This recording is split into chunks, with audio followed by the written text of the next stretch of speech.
എല്ലാവർക്കും നമസ്കാരം. ഇന്നത്തെ പത്ര വിശേഷത്തിലേക്ക് സ്വാഗതം. നമുക്ക് ആദ്യം തന്നെ മാതൃഭൂമി എടുക്കാം. ഇന്നത്തെ ഒരു കണ്ടാൽ വളരെ മനോഹരമായ പത്രമാണ് മാതൃഭൂമി. മാതൃഭൂമിയുടെ ഏറ്റവും പ്രധാനപ്പെട്ട വാർത്ത എന്ന് പറയുന്നത് ബാങ്ക് അക്കൗണ്ടുകൾ വാടകയ്ക്കെടുക്കൽ പൂട്ടിട്ടു എന്നുള്ളതാണ്. ഒരുപക്ഷെ വളരെ കൗതുകകരമായ അതേസമയം തന്നെ നമ്മളെ അസ്വസ്ഥപ്പെടുത്തുന്നതുമായ ഒരു വാർത്തയാണ്. ബാങ്ക് അക്കൗണ്ടുകൾ വാടകയ്ക്കെടുക്കൽ അതിന് പൂട്ടിട്ടു എന്നുള്ളതാണ്. ഒരുപക്ഷെ മലയാളികളെ സംബന്ധിച്ചിടത്തോളം ഇതൊരു പുതിയ വാർത്തയായിരിക്കും കേട്ടോ. അതായത് ബാങ്ക് അക്കൗണ്ടുകൾ, ഒരാളുടെ ബാങ്ക് അക്കൗണ്ട് വേറൊരാൾ വാടകയ്ക്ക് എടുക്കുകയാണ് എന്ന് പറഞ്ഞാൽ അയാളുടെ അനധികൃതമായ ഇടപാടുകൾക്ക് ഒരു മറ എന്നുള്ള രീതിയിൽ അയാളുടെ ബാങ്ക് അക്കൗണ്ടിന് പകരം വേറൊരാളുടെ ബാങ്ക് അക്കൗണ്ട് ഇയാൾ വാടകയ്ക്ക് എടുക്കുന്നു. എന്നിട്ട് പ്രതിമാസ വാടകയോ അല്ലെങ്കിൽ ഈ ട്രാൻസാക്ഷൻ അനുസരിച്ചുള്ള ഒരു നിശ്ചിത ഒരു പ്രതിഫലം ഈ അക്കൗണ്ടുകാരന് കൊടുക്കുന്നു. അങ്ങനെ വേറൊരാളുടെ അക്കൗണ്ടിലൂടെ ഇദ്ദേഹം ഒരുപാട് വ്യാജങ്ങളായ സാമ്പത്തിക ഇടപാടുകൾ നടത്തുന്നു. അപ്പൊ അതിന് പൂട്ടിട്ടു എന്നുള്ളതാണ് വാർത്ത. അതിങ്ങനെയാണ്. മൊഹീദ്ദീൻ ചാന്ദിന്റെ ഒരു സ്പെഷ്യൽ സ്റ്റോറിയാണ്, കോഴിക്കോട് നിന്നാണ്. സാമ്പത്തിക കുറ്റകൃത്യങ്ങൾക്കായി ബാങ്ക് അക്കൗണ്ടുകൾ വാടകയ്ക്ക്, അതിന് മ്യൂൾ അക്കൗണ്ട് ആണ് എന്നാണ് പറയാ, മ്യൂൾ അക്കൗണ്ട്.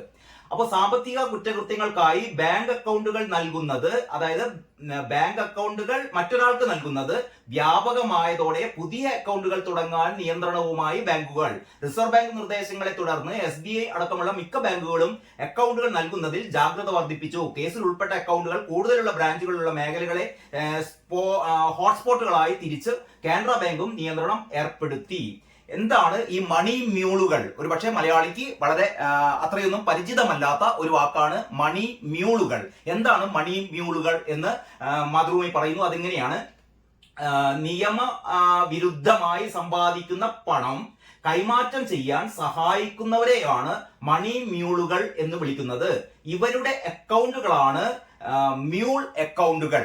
അതായത് ക്രമവിരുദ്ധമായി വ്യാജമായി പണം കൈകാര്യം ചെയ്യാൻ വേണ്ടിയിട്ട് മറ്റൊരാളുടെ അക്കൗണ്ട് ഉപയോഗപ്പെടുത്തുമ്പോൾ ആ അക്കൗണ്ടുകളെയാണ് മ്യൂൾ അക്കൗണ്ട് എന്ന് വിളിക്കുന്നത്. 10,000 രൂപ വരെ കൊടുത്താണ് ഇത്തരം ബാങ്ക് അക്കൗണ്ടിന്റെ പാസ്വേഡും ATM കാർഡും സംഘങ്ങൾ കൈക്കലാക്കുന്നത്. അക്കൗണ്ടിലെത്തുന്ന പണം ഉടമകളെ കൊണ്ട് അവർ പറയുന്ന അക്കൗണ്ടിലേക്ക് അയപ്പിച്ച് കമ്മീഷൻ വ്യവസ്ഥയിൽ പണം നൽകുന്നവരുമുണ്ട്. സാമ്പത്തിക തട്ടിപ്പുകളിൽ പണം നഷ്ടപ്പെട്ടവർ പരാതി നൽകുമ്പോൾ പണം കൈമാറ്റം ചെയ്യപ്പെട്ട അക്കൗണ്ടുകളുടെ ഉടമകളും പ്രതികളാകും. അപ്പോൾ ഇത്തരത്തിലുള്ള നിങ്ങളുടെ അക്കൗണ്ടുകൾ വാടകക്കോ അല്ലെങ്കിൽ മറ്റേതെങ്കിലും രീതിയിലോ നിങ്ങൾക്ക് ബെനിഫിറ്റ് ഉണ്ടാകുന്ന തരത്തിൽ മറ്റൊരാൾക്ക് കൈമാറുക എന്ന് പറയുന്നത് അവസാനം നിങ്ങൾ വൻ ട്രാപ്പിലാണ് അകപ്പെടാൻ പോകുന്നത് എന്ന് പറയുന്ന ഒരു മുൻകരുതൽ കൂടിയാണ്. ബാങ്ക് അക്കൗണ്ടുകൾ വാടകയ്ക്ക് എടുക്കൽ പൂട്ടിട്ടു. അതിന് വളരെ കൃത്യമായ പ്രതിരോധ സംവിധാനങ്ങൾ റിസർവ് ബാങ്ക് ഏർപ്പെടുത്തുന്നു എന്നുള്ളതാണ് ഈ വാർത്ത. പിന്നെ ഇന്നത്തെ മറ്റൊരു പ്രധാനപ്പെട്ട വാർത്തയാണ് പ്രതീക്ഷ അരികെ. അതായത് നമ്മുടെ 8 ദിവസത്തെ ബഹിരാകാശ ദൗത്യത്തിന് പോയ സുനിത വില്യംസും വിൽസ് ബുച്ച്മോറും, അല്ലെ അങ്ങനെയാണ് പേരും തോന്നുന്നു,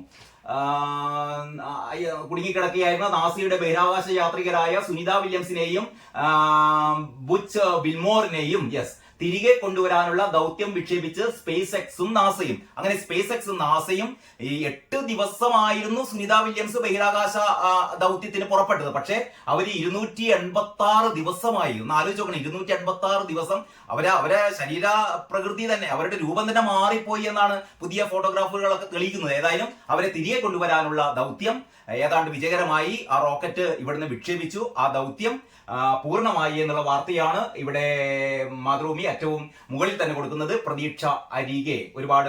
പിന്നെ മറ്റൊന്ന്, മെഡിക്കൽ കോളേജിൽ സുരക്ഷാ വീഴ്ച, ലാബ് പരിശോധനാ സാമ്പിളുകൾ ആക്രിക്കാരൻ കൊണ്ടുപോയി. ഇന്നത്തെ ഏറ്റവും പ്രധാനപ്പെട്ട ഒരു സംഭവമായിരുന്നു അത്. അതായത് മെഡിക്കൽ കോളേജിൽ നമ്മുടെ മെഡിക്കൽ കോളേജുകളൊക്കെ ഈ വീണ ജോർജ് ഒക്കെ മന്ത്രി എന്ന് പറയാണ്ട് ഇരിക്കുന്നതിന്റെ, ഞാൻ വെറുതെ ഇന്ന് എല്ലാവരും ഇങ്ങനെ കുറ്റപ്പെടുത്തുന്നില്ല. നമ്മളൊരു മന്ത്രി എന്നൊക്കെ പറഞ്ഞാലേ, നമ്മുടെ പ്രത്യേകിച്ചും ഈ മെഡിക്കൽ രംഗം, ആരോഗ്യ വകുപ്പ് എന്നൊക്കെ പറഞ്ഞാൽ വളരെ കൃത്യമായി നമ്മൾ മോണിറ്റർ ചെയ്യേണ്ട ഒരു വകുപ്പാണ്. അവിടെ സംഭവിച്ചുകൊണ്ടിരിക്കുന്ന കാര്യങ്ങൾ എന്തൊക്കെയാണെന്ന് അറിയോ? തിരുവനന്തപുരം മെഡിക്കൽ കോളേജിൽ രോഗികളുടെ ശരീരഭാഗങ്ങൾ, അതായത് സ്പെസിമെൻസ് അടങ്ങുന്ന പെട്ടി ഓപ്പറേഷൻ തിയേറ്ററിൽ നിന്ന് പാത്തോളജി പരിശോധനക്കായി ലാബിലേക്ക് കൊണ്ടുപോകുന്നതിനിടെ ആക്രി ശേഖരിക്കുന്ന അന്യസംസ്ഥാന തൊഴിലാളി കൈക്കലാക്കി. ഒന്ന് ആലോചിച്ച് നോക്കിയാട്ടെ, ആക്രി ശേഖരിക്കുന്ന അന്യസംസ്ഥാന തൊഴിലാളി ഈ പാത്തോളജി വകുപ്പിലേക്ക് പോകേണ്ട ഈ മനുഷ്യ ശരീര ഭാഗങ്ങൾ, പരിശോധനയ്ക്ക് പോകേണ്ട ഭാഗങ്ങൾ ഇയാൾ ഈ എന്തോ ആക്രി സാധനമാണെന്ന് പറഞ്ഞാണ് കൊണ്ടുപോയത്രേ. അവസാനം തുറന്നു നോക്കിയപ്പോഴാണ് മനുഷ്യ ശരീരഭാഗങ്ങളെ കണ്ടപ്പോൾ ഇദ്ദേഹം കുറ്റിക്കാട്ടിൽ ഉപേക്ഷിച്ചു പോയത്. ഏതായാലും തിരികെ കിട്ടി. പിന്നീട് മറ്റൊരു വാർത്തയാണ് മുൻഗണനേതര വിഭാഗങ്ങളുടെ റേഷനരി വില കൂട്ടിയേക്കും. ഇതാ നവകേരളത്തിലേക്ക് നമ്മളിങ്ങനെ പോവുകയാണല്ലോ. അപ്പൊ അതിന്റെ ഭാഗമായിട്ട് നേരത്തെ തന്നെ പറഞ്ഞിരുന്നു, ഫീസുകളും സെസ്സുകളൊക്കെ ഇങ്ങനെ വർദ്ധിപ്പിക്കാൻ പോകുക എന്നുള്ളതിന്റെ ഒരു ഭാഗമായിട്ട്, അതിന്റെ ഭാഗമായിട്ടല്ല എങ്കിലും ഇത് എനിക്ക് തോന്നുന്നു നമ്മുടെ ക്ഷേമനിധി, ഈ റേഷൻ വ്യാപാരികളുടെ ഒക്കെ ക്ഷേമനിധിയിലേക്ക് പൈസ സംഘടിപ്പിക്കാൻ വേണ്ടിയിട്ടാണ് ഇവർ ചെയ്യുന്നത്. അതായത് മുൻഗണനേതര വിഭാഗങ്ങളുടെ റേഷനരി വില കൂട്ടാൻ പോകുന്നു. പിന്നെ നിങ്ങൾ എല്ലാവരും വളരെ താല്പര്യപൂർവ്വം കാത്തിരിക്കുന്ന വാർത്തയാണ് ഇത്. നമ്മളെ പോളിടെക്നിക്കിൽ നിന്ന് ഹോസ്റ്റലിൽ നിന്ന്, മെൻസ് ഹോസ്റ്റലിൽ നിന്ന് കഞ്ചാവ് പിടിച്ചതിന്റെ ഒരു ഫോളോ അപ്പ് വാർത്ത. അതിങ്ങനെയാണ്: പോളിടെക്നിക്കിലെ ലഹരി വേട്ട, കഞ്ചാവ് എത്തിച്ച 2 പൂർവ്വ വിദ്യാർത്ഥികൾ പിടിയിൽ. നമുക്കൊക്കെ അറിയാലോ, ഇന്നലെ അതായത് കഴിഞ്ഞ ദിവസം 3 പേരായിരുന്നു പിടിയിലായത്. അതായത് 2 കിലോയോളം കഞ്ചാവ് പിടിച്ചെടുത്ത ആ മുറിയിൽ നിന്ന്, ഹോസ്റ്റലിലെ മുറിയിൽ നിന്ന് ഒരു വിദ്യാർത്ഥിയെയും പിന്നീട് എന്താ പറയാ മറ്റൊരു മുറിയിൽ നിന്ന് അവിടുത്തെ SFI നേതാവായ, മാത്രമല്ല യൂണിയൻ ജനറൽ സെക്രട്ടറി കൂടിയായ ഒരു വിദ്യാർത്ഥിയെയും കൂടെ മറ്റൊരു വിദ്യാർത്ഥി, അങ്ങനെ 3 വിദ്യാർത്ഥികളെയായിരുന്നു കഴിഞ്ഞ ദിവസം അറസ്റ്റ് ചെയ്തത്. എന്ന് പറഞ്ഞാൽ ഒരു SFI നേതാവിനെയും, അപ്പൊ SFIക്കാർ പറയുന്നു മറ്റേ 2 ആൾക്കാരും KSUക്കാരാണെന്ന് പറയുന്നു. പക്ഷെ അതിന് പ്രത്യേകിച്ച് തെളിവുകളൊന്നും ഇല്ലായിരുന്നു. അപ്പം ഇന്നലെ സംഭവിച്ചത് 2 പേരെ കൂടി പോലീസ് അറസ്റ്റ് ചെയ്തു. ആ വാർത്തയാണ്. കഞ്ചാവ് എത്തിച്ച 2 പൂർവ്വ വിദ്യാർത്ഥികൾ പിടിയിൽ. അപ്പൊ കഞ്ചാവ് എത്തിച്ചത് 2 പൂർവ്വ വിദ്യാർത്ഥികളാണ്. ആ പൂർവ്വ വിദ്യാർത്ഥികളും പിടിയിൽ. ഇത് മാതൃഭൂമി കൊടുത്ത എങ്ങനെയാണെന്നറിയോ? അറസ്റ്റിലായത് റെയ്ഡ് സമയത്ത് ഓടി രക്ഷപ്പെട്ടവരാണ്. അത് കഴിഞ്ഞ ദിവസം പത്രത്തിലുണ്ടായിരുന്നു. റെയ്ഡ് നടക്കുന്ന സമയത്ത് 2 വിദ്യാർത്ഥികൾ ഓടി രക്ഷപ്പെട്ടു. അവരാണ് ഇപ്പോ അറസ്റ്റിലായത്. അതായത് കളമശ്ശേരി പോളിടെക്നിക്കിലെ മെൻസ് ഹോസ്റ്റലിൽ നിന്ന് കഞ്ചാവ് പിടിച്ച സംഭവത്തിൽ 2 പൂർവ്വ വിദ്യാർത്ഥികൾ പിടിയിൽ. മുഹമ്മദ് ആഷിഖ്, KS ഷാലിഖ് എന്നിവരെയാണ് ആലുവയിലെ ഇവരുടെ വീടുകളിൽ നിന്ന് ശനിയാഴ്ച പുലർച്ചെ കളമശ്ശേരി പോലീസ് അറസ്റ്റ് ചെയ്തത്. ക്യാമ്പസിലെ പഠനകാലത്ത് KSU പ്രവർത്തകനായിരുന്നു ഷാലിഖ്. ഈ പിടിയിലായ ഷാലിഖ് KSU പ്രവർത്തകനായിരുന്നു അത്രേ. പക്ഷെ ഇപ്പൊ അവിടെ പഠിക്കുന്നില്ല, പൂർവ്വ വിദ്യാർത്ഥിയായിരുന്നു. അതാണ് ഇപ്പൊ SFIക്കാർ പറയുന്നത്.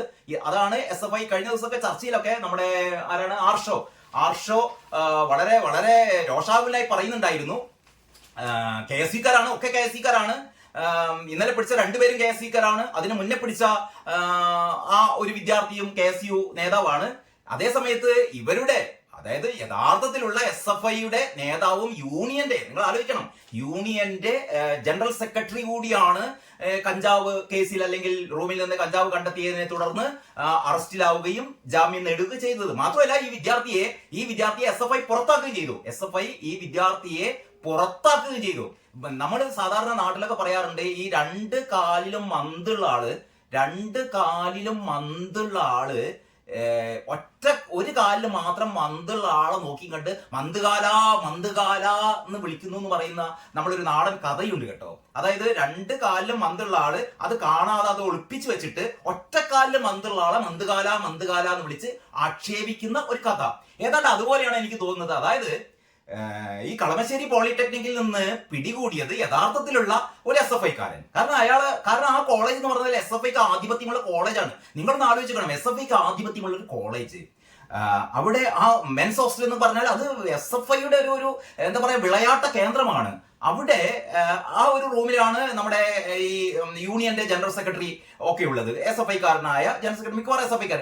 അവിടെ KSUക്കാർ കഞ്ചാവ് ബിസിനസ് നടത്താന്ന് പറഞ്ഞാൽ പിന്നെ ഈ SFIക്കാർക്ക് എന്ത് വിപ്ലവ ബോധമാണുള്ളത്? നിങ്ങൾക്ക് അറിയാലോ, ഈ SFIക്ക് ആധിപത്യമുള്ള ഒരു കോളേജില് KSUക്കാർ അവിടെ കഞ്ചാവ് കച്ചവടം നടത്തുക എന്ന് പറഞ്ഞാൽ ആരെങ്കിലും വിശ്വസിക്കുമോ?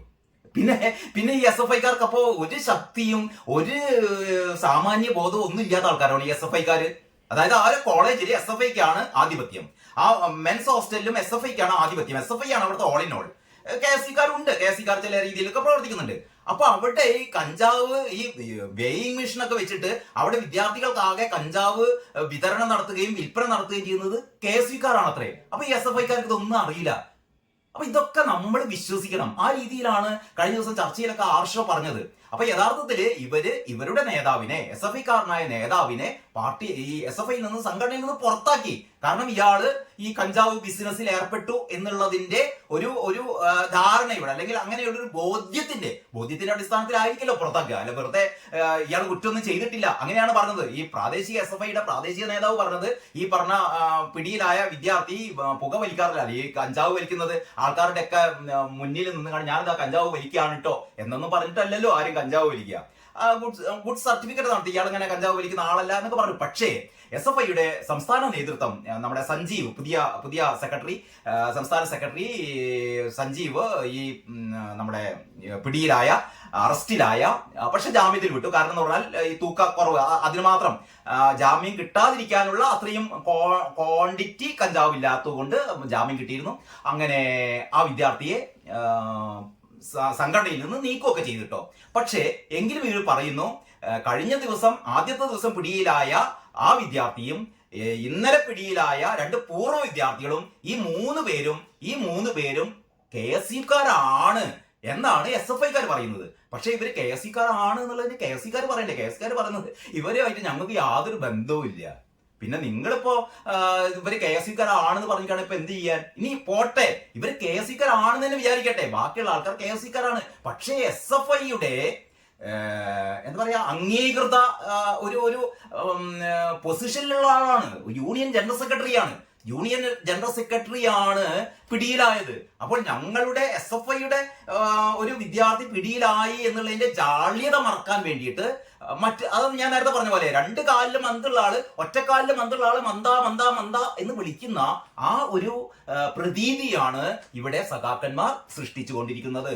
പക്ഷേ ഈ ചാനൽ വാർത്തകളും അല്ലെങ്കിൽ പത്രങ്ങളൊന്നും വായിക്കുന്ന ആൾക്കാർ മുഴുവൻ മണ്ടന്മാരല്ല എന്ന് ദയവായി മനസ്സിലാക്കണം. അപ്പൊ ഇങ്ങനെയൊക്കെയാണ് കഞ്ചാവ് എത്തിച്ച 2 പൂർവ്വ വിദ്യാർത്ഥികൾ പിടിയിൽ. മറ്റൊന്ന് ഇതാ, അഭിരാജിനെ SFI പുറത്താക്കി. ഞാൻ നേരത്തെ പറഞ്ഞ പോലെ അതായത് ആ വാർത്ത ഇങ്ങനെയാണ് കേട്ടോ. വ്യാഴാഴ്ച അറസ്റ്റിലായ കോളേജ് യൂണിയൻ ജനറൽ സെക്രട്ടറിയും SFI നേതാവുമായ അഭിജിത്തിനെ അഭിരാജ് എന്നാണ് ആ കുട്ടിയുടെ പേര്. അഭിരാജിനെ സംഘടനയിൽ നിന്ന് പുറത്താക്കി. വെള്ളിയാഴ്ച കൂടിയ യൂണിറ്റ് കമ്മിറ്റിയാണ് നടപടിയെടുത്തതെന്ന് SFI സംസ്ഥാന സെക്രട്ടറി PS സഞ്ജീവ് പറഞ്ഞു. ഇദ്ദേഹത്തെ പുറത്താക്കി എന്ന്.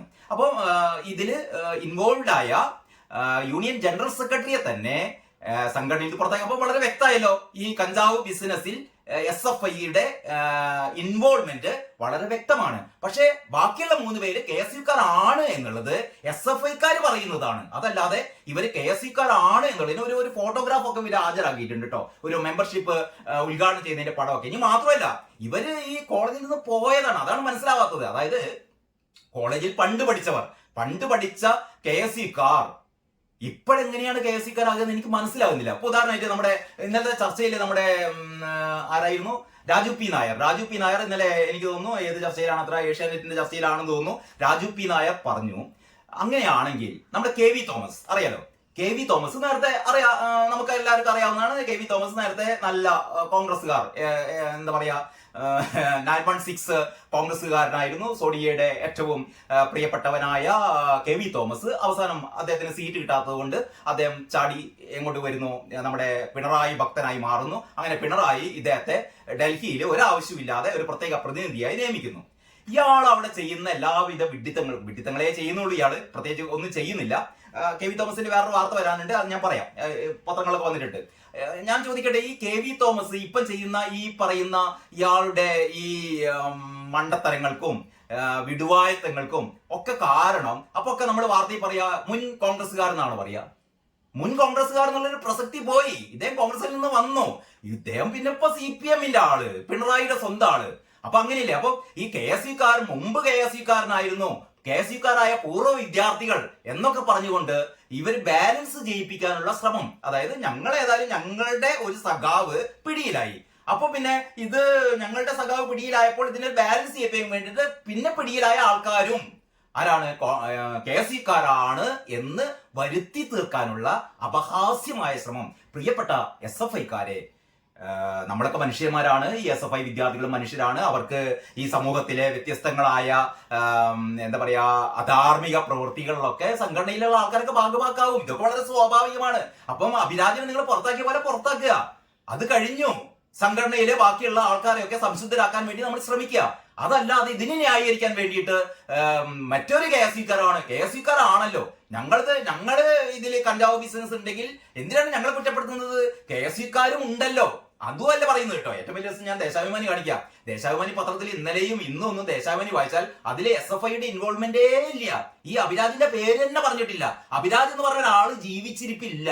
ആരുടെ? ഈ ദേശാഭിമാനിയുടെ കണക്കിൽ അഭിരാജ് എന്ന് പറയുന്ന SFI നേതാവ്, അതായത് യൂണിയന്റെ ജനറൽ സെക്രട്ടറി എന്ന് പറയുന്ന ഒരു ആള് തന്നെ ഇല്ല. മുഴുവനും ആരാണുള്ളത്? മുഴുവനുമുള്ളത് KSUക്കാർ മാത്രമാണ്. ആ രീതിയിലാണ് ദേശാഭിമാനി വാർത്ത കൊടുത്തത്. ആ വാർത്ത ഞാൻ കാണിക്കാം കേട്ടോ.